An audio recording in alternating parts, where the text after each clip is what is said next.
जय हिंद साथियों। Indian education history में आपका स्वागत।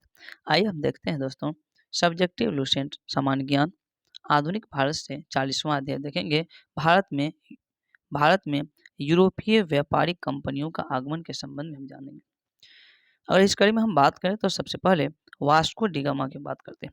तो 17 मई 1498 ईस्वी को वास्को डी गामा ने भारत के पश्चिमी तट पर स्थित कालीकट नामक बंदरगाह पर पहुंचा और भारत और यूरोपियों के बीच एक नए समुद्री मार्ग की खोज की। तो भारत और यूरोपियों के बीच समुद्री मार्ग की खोज कौन किया? वास्को डी गामा ने।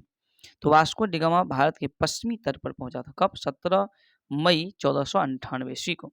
और इस यात्रा में वास्को डी गामा का जो गुजराती पथ प्रदर्शक था अब्दुल मनित था। अब्दुल मनित जो है दोस्तों वास्को डी गामा का गुजराती पथ प्रदर्शक। 1505 ईस्वी में फ्रांसिस्को द अल्मेड़ा भारत में प्रथम पुर्तगाली वायसराय बन के आया। तो भारत में प्रथम पुर्तगाली वायसराय बनकर कौन आया? तो फ्रांसिस्को द अल्मेड़ा। कब? तो 1505 ईस्वी में आया था दोस्तों। 1509 ईस्वी का हम बात करें, 1509 ईस्वी तो अल्फांसो द अल्बुकर्क 1509 ईस्वी में भारत में पुर्तगालियों का वायसराय बना। 1510 ईस्वी में बीजापुर के यूसुफ आदिल शाह से गोवा को जीत लिया। यानी कि अल्फांसो द अल्बुकर्क गोवा से बीजापुर के जो शासक था यूसुफ आदिल शाह, इससे इन्होंने 1510 में गोवा को जीत लिया था। पुर्तगालियों ने अपनी पहली व्यापारिक कोठी कोचीन में खोली थी। कहाँ? तो कोचीन में। दक्षिण पूर्वी तट पर पुर्तगालियों की एकमात्र बस्ती सन थोमे था। कहाँ? सन थोमे। पुर्तगालियों के बाद भारत में डच आए। तो सबसे पहले कौन? पुर्तगाली, उसके बाद कौन? डच आए। पहला डच यात्री कार्नेलियन हाउटमेन जो कि 1596 ईस्वी में भारत के पूर्व सुमात्रा पहुंचा था। डच ने भारत में प्रथम व्यापारिक कोठी की हम बात करें यानी फैक्ट्री तो 1605 ईस्वी में मसूलीपट्टनम में स्थापित किया और डच की दूसरी व्यापारिक कोठी पुलिकट में स्थापित किया, जहां उन्होंने अपने स्वर्ण सिक्के जो कि पैगोडा का हुआ करता था ढाला और पुलिकट को ही समस्त गतिविधियों का केंद्र भी बनाया था। तो समस्त गतिविधि का केंद्र किसको बनाया था? पुलिकट को। फिर डचों ने भारत में प्रथम बार औद्योगिक वेतन भोगी रखा था। यानी कि भारत में पहली बार औद्योगिक जो है वेतन भोगी कौन रखा था? यह डच के द्वारा ही रखा गया था। डचों ने भारत में अंतिम रूप से जो डच का पतन 1759 ईस्वी में हुआ था और अंग्रेज और डचों के मध्य बेदरा के युद्ध में हुआ था। तो दोस्तों बेदरा का युद्ध का हुआ था 1759 ईस्वी में। किसके बीच? तो अंग्रेज और डच के बीच, जिसमें डच का पतन हो गया। आइए हम देखते हैं कुछ कंपनी। तो यूरोपीय कंपनी और उसकी स्थापना का सबसे पहले हम वर्ष जानते हैं। तो पुर्तगाली ईस्ट इंडिया कंपनी जिसकी स्थापना 1498 में। पुर्तगाली ईस्ट इंडिया कंपनी की स्थापना 1498। अंग्रेज ईस्ट इंडिया कंपनी स्थापना 1600। डच ईस्ट इंडिया कंपनी की स्थापना 1602। डैनिश ईस्ट इंडिया कंपनी 1616 ईस्वी में स्थापना होता। फ्रांसीसी ईस्ट इंडिया कंपनी की स्थापना 1664 में और स्वीडिश ईस्ट इंडिया कंपनी 1731। कुछ यूरोपीय कंपनियों की प्रथम फैक्ट्री जैसे पुर्तगाली की प्रथम फैक्ट्री कहाँ? कोचीन में था, 1503 में स्थापित किया था। डच का प्रथम जो फैक्ट्री है मसूलीपट्टनम 1605। अंग्रेजों का दोस्तों हो जाएगा मसूलीपट्टनम 1611 ईस्वी और डेनिश का ट्रावनकोट 1620 में। फ्रांसीसी की जो प्रथम फैक्ट्री था यह सूरत में था, 1668 ईस्वी में इन्होंने स्थापित किया था दोस्तों।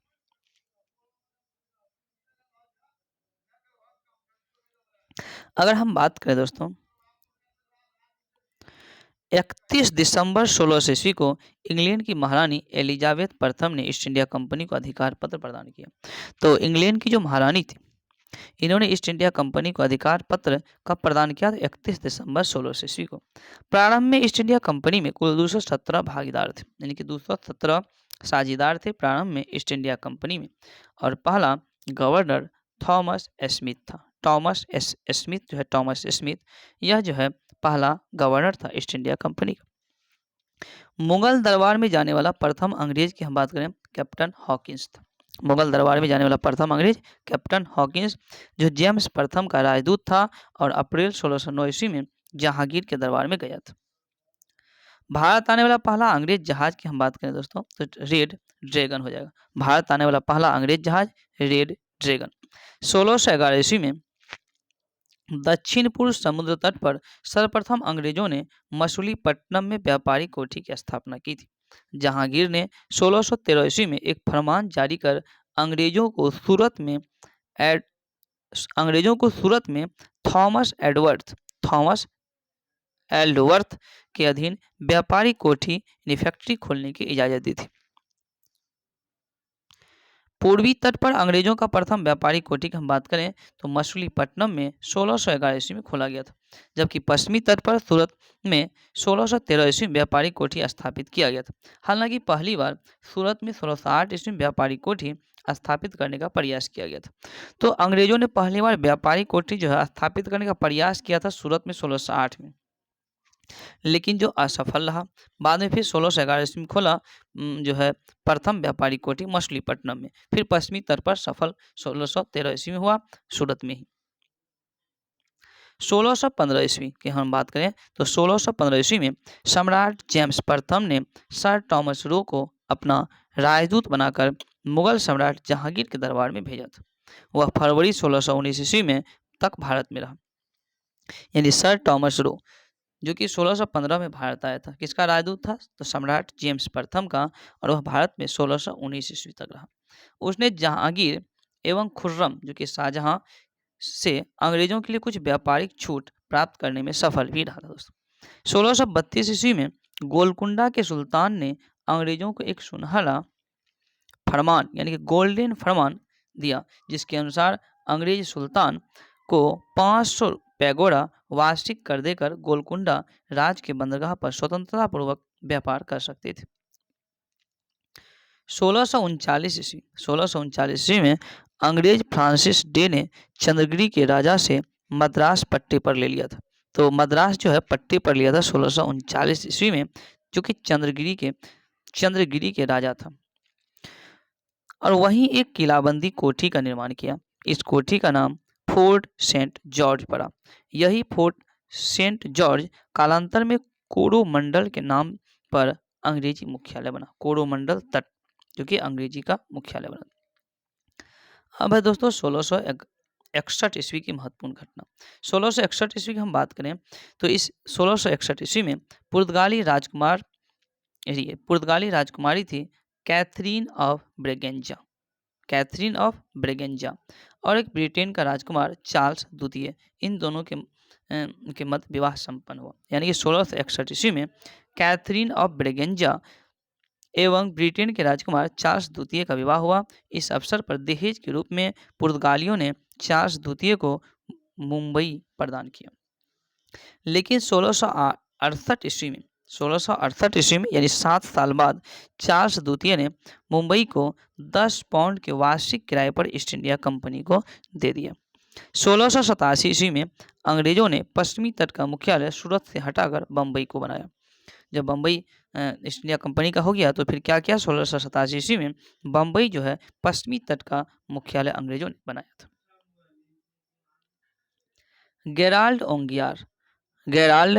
ओंगियर जो कि 1669 से 1677 ईस्वी में सूरत का प्रेसिडेंट एवं बम्बई का गवर्नर था, जो कि बम्बई शहर की स्थापना किया था। तो बम्बई शहर की स्थापना गेराल्ड ओंगियर ने किया था।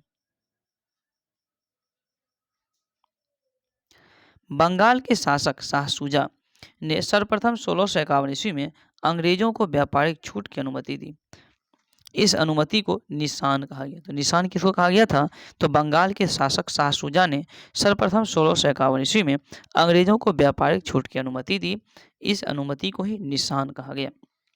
1698 ईस्वी में अंग्रेजी ईस्ट इंडिया कंपनी ने 3 गांव सूतानुती, कालीकट और गोविंदपुर की जमींदारी 1200 रुपया भुगतान कर प्राप्त की और यहाँ पर फोर्ट विलियम का निर्माण किया। चार्ल्स आयर फोर्ट विलियम का प्रथम प्रेसिडेंट हुए। तो दोस्तों फोर्ट विलियम का प्रथम जो है प्रेसिडेंट कौन हुआ, यह चार्ल्स आयर। कालांतर में यही कलकत्ता नगर कहलाया, जिसको कोलकाता कहते हैं, जिसकी नींव जॉर्ज चारनोक ने रखी थी। तो क्वेश्चन यहाँ पूछा जा सकता है कि कोलकाता की स्थापना कौन किया था, तो जॉर्ज चारनोक। फ्रांसीसियों ने भारत में फ्रांसीसियों की प्रथम कोठी फ्रैंको कैरो के द्वारा सूरत में 1668 ईस्वी में स्थापित की गई थी। 1674 ईस्वी में फ्रांसीसी कंपनी के निदेशक फ्रैंक्विस मार्टिन ने वाली कोनपुर के सूबेदार शेर खान लोदी से पुडुचेरी नामक एक गांव प्राप्त किया, जो कालांतर में पांडिचेरी के नाम से जाना गया। कर्नाटक युद्ध की अगर हम बात करें दोस्तों, तो प्रथम कर्नाटक युद्ध जो कि 1646 से 48 के मध्य ऑस्ट्रिया के उत्तराधिकार युद्ध से प्रभावित था। तो प्रथम कर्नाटक का युद्ध कौन से युद्ध से प्रभावित था, तो ऑस्ट्रिया के उत्तराधिकार युद्ध से। प्रथम कर्नाटक युद्ध कब से कब तक, तो 1746 से 48 तक चला।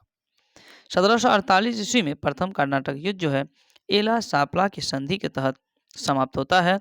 एला सापला की संधि के द्वारा ऑस्ट्रिया के उत्तराधिकार युद्ध समाप्त हुआ और इसी संधि के तहत प्रथम कर्नाटक युद्ध भी समाप्त हो गया। अब है दोस्तों दूसरा कर्नाटक का युद्ध। बात करें दूसरा कर्नाटक का युद्ध, तो यह जो है 1749 से 54 तक चला। 1749 से 1754 तक। इस युद्ध में फ्रांसीसी गवर्नर जो डुप्ले था, इसको हार का सामना करना पड़ा और उसे वापस बुला लिया गया और उसकी जगह गोडेहू को भारत में अगला फ्रांसीसी गवर्नर बनाया गया। पांडिचेरी की संधि जो कि जनवरी 1755 में हुआ था, दूसरा कर्नाटक युद्ध समाप्त हुआ। अब है दोस्तों तीसरा कर्नाटक युद्ध। तीसरा कर्नाटक युद्ध जो 1756 से 1763 के बीच हुआ, जो कि 1756 में शुरू हुए सप्तवर्षीय युद्ध का ही एक अंश था। तो तीसरा जो कर्नाटक युद्ध था, कौन से युद्ध का एक अंश था, तो सप्तवर्षीय युद्ध का एक अंश था और यह पेरिस की संधि के तहत समाप्त हुआ। पेरिस की संधि 1760 ईस्वी में अंग्रेजी सेना ने सर आयरकूट के नेतृत्व में वांडीवास की लड़ाई में फ्रांसीसियों को बुरी तरह हराया था। तो वांडीवास की लड़ाई कब हुआ था, 1760 ईस्वी में, और इसमें अंग्रेजी सेना ने सर आयरकूट के नेतृत्व में वांडीवास की लड़ाई में फ्रांसीसी को हार का सामना पड़ा। 1761 ईस्वी में दोस्तों अंग्रेजों ने पांडिचेरी को फ्रांसीसियों से छीन लिया। तो अंग्रेजों ने फ्रांसीसियों से पांडिचेरी को छीना कब, 1761। 1763 ईस्वी में पेरिस की संधि के तहत अंग्रेजों ने चंद्रनगर को छोड़कर शेष अन्य प्रदेश लौटा दिया, जो 1749 ईस्वी तक फ्रांसीसी के कब्जे में थे। ये प्रदेश भारत की आज़ादी तक फ्रांसीसी के कब्जे में ही रहा था। तो यह प्रदेश जो है बाद में आज़ादी तक जो है फ्रांसीसी के कब्जे में ही रहा। तो पेरिस की संधि 1763 में होता है, जिसमें अंग्रेजों ने किसको, चंद्रनगर को छोड़ दिया, बाद बाकी सभी प्रदेश फिर फ्रांसीसी को लौटा दिया 1749 में। और फिर जो है जो कि 1749 तक फ्रांसीसी कब्जे में ही था। बाद में यह जो आज़ादी तक जो है फ्रांसीसी कब्जे में ही रहा। तो 40वां जो है यहाँ पर अध्याय समाप्त होता है। अगर ये वीडियो आपको पसंद है तो फिर से लाइक, चैनल को सब्सक्राइब करें।